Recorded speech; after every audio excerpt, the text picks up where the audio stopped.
नमस्कार साथियों। तो आप लोग के मन में यह सवाल जरूर उठता होगा कि पृथ्वी पर मानव की उत्पत्ति कब और कैसे हुई। आइए जानते हैं। तो एक समय में हमारी दुनिया में डायनासोर का राज था। वे चलते थे जहां हम चल रहे हैं, इसी हवा में सांसें ली, इसी धरती पर लड़ाइयां लड़ी। लेकिन पृथ्वी पर मानव की उत्पत्ति कब और कैसे हुई, ये अपने आप में सोचने की बात है। बड़े विचित्र डायनासोर ने करीब 14 करोड़ सालों तक इस धरती पर राज किया। डायनासोर की कई हजार प्रजातियां थी। इनमें से कई शाकाहारी थे, तो कुछ मांसाहारी, और कुछ डायनासोर बहुत शांत स्वभाव के थे, और कुछ डायनासोर बहुत ही हिंसक और खतरनाक थे। ये उस समय के सबसे सफल जीव थे। लेकिन फिर अचानक ऐसा क्या हुआ? वह कौन सी घटना थी जिसने इनका नामो निशान ही मिटा दिया? आइए जानते हैं पृथ्वी पर मानव का जन्म कब हुआ। इसे जानने के लिए हमें करोड़ों साल पीछे जाना होगा और डायनासोर के उस अंतिम दिन को करीब से देखना होगा। तो आइए चलते हैं आज से 65 मिलियन साल यानी कि 6 करोड़ 50 लाख साल पीछे। आज से लगभग 6.5 करोड़ साल पहले धरती पर मौसम सामान्य था। चारों ओर सूरज की रोशनी बिखरी हुई थी।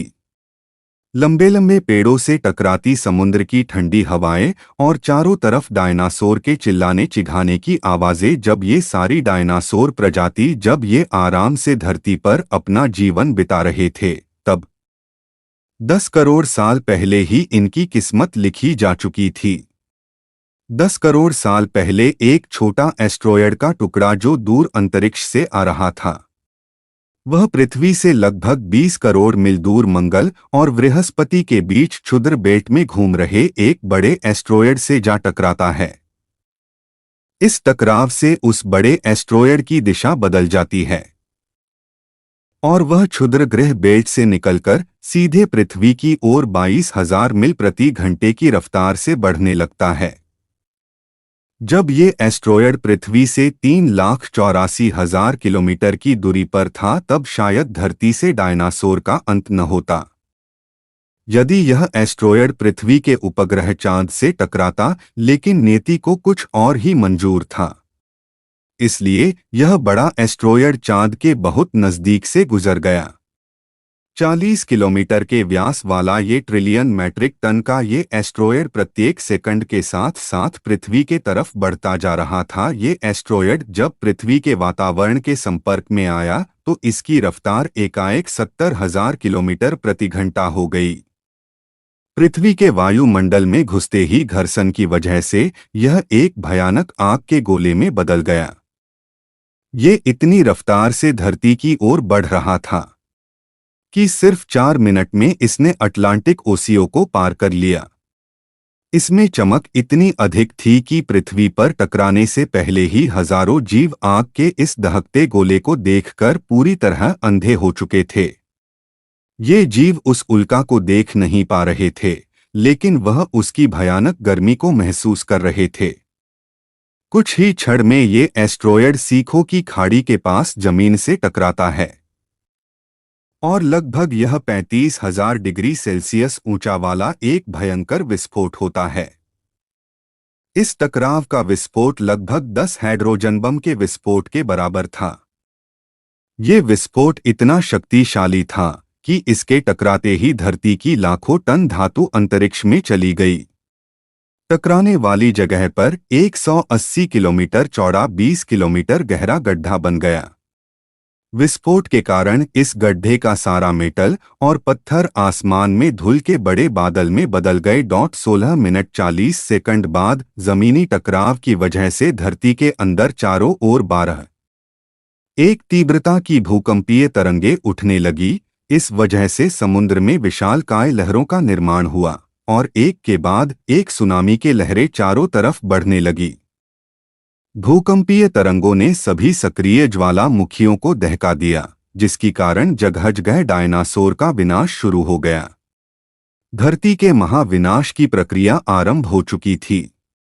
इस भयानक विस्फोट में रेडिएशन की मात्रा इतनी बढ़ गई कि इसके 800 किलोमीटर की दायरे में आने वाले सभी जीव जंतु जलकर पूरी तरह राख के ढेर में बदल गए थे। इस महाविनाश में उड़ने वाले डायनासोर जमीनी खतरों से तो बच निकले, ये तो महाप्रलय की शुरुआत मात्र थी। विस्फोट की वजह से जो लाखों टन मेटल, धूल और पत्थर अंतरिक्ष में गया था, ठीक 40 मिनट बाद आग के गोले के रूप में वे धरती पर बरसने लगे। साथ ही धूल का एक बहुत बड़ा तूफान 6000 किलोमीटर प्रति घंटे की रफ्तार से पृथ्वी की दूसरी तरफ मौत लेकर आ रहा था। धूल के बादल कई किलोमीटर मोटे थे, जिसके वजह से धरती पर सूरज की रोशनी पहुंच पाना असंभव हो गया। गर्म हवाओं का तापमान 100 डिग्री सेल्सियस से ज्यादा हो जाने के कारण धरती पर लगभग सभी पेड़ पौधों की आबादी जलकर खाक हो गई थी। विस्फोट के 90 मिनट बाद धरती का तापमान 200 डिग्री सेल्सियस तक बढ़ गया।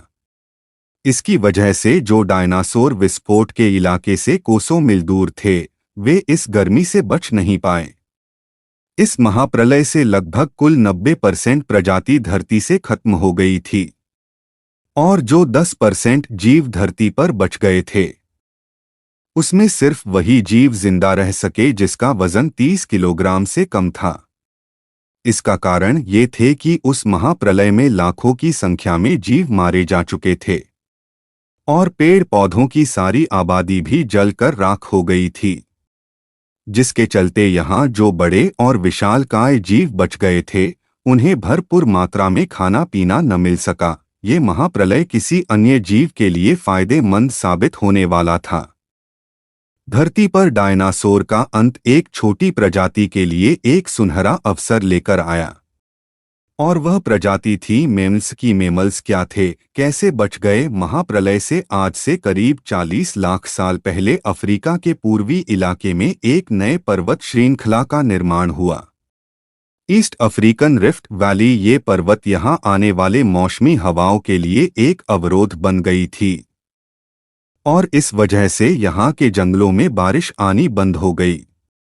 यही इसी जंगल में रहते थे एप्स। ये पेड़ के ऊपर रहते थे, जहाँ उनको खाने की कोई कमी नहीं थी।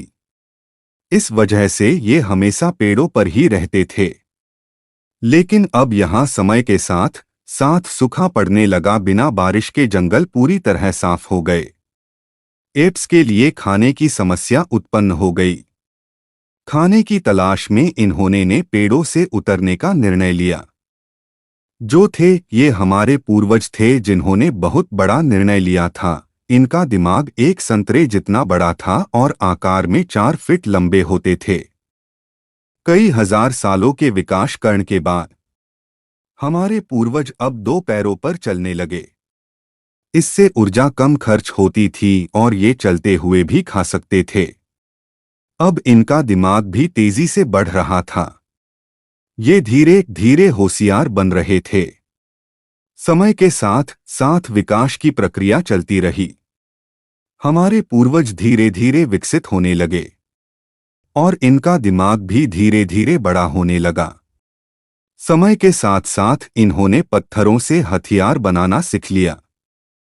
अब शिकार करना काफी आसान हो गया था। समय के बीतने के साथ साथ हमारे पूर्वजों ने आग को काबू करना सीख लिया। आग की खोज हमारे पूर्वजों के लिए सबसे बड़ी खोज थी। ये उन्हें गर्मी, रोशनी और अंधेरों में सुरक्षा देती थी और उसी वजह से अब परिवार भी बनने लगा। हमारे पूर्वज अब साथ साथ रहने लगे। आग में पका मांस चबाने में कम ऊर्जा खत्म होती थी और इसी वजह से ये ऊर्जा अब उनके दिमाग में खर्च होने लगी। हमारे पूर्वजों का दिमाग अब काफी बड़ा हो चुका था। तो धन्यवाद साथियों, इस तरह की वीडियो के लिए हमारे चैनल को सब्सक्राइब जरूर कर ले। धन्यवाद।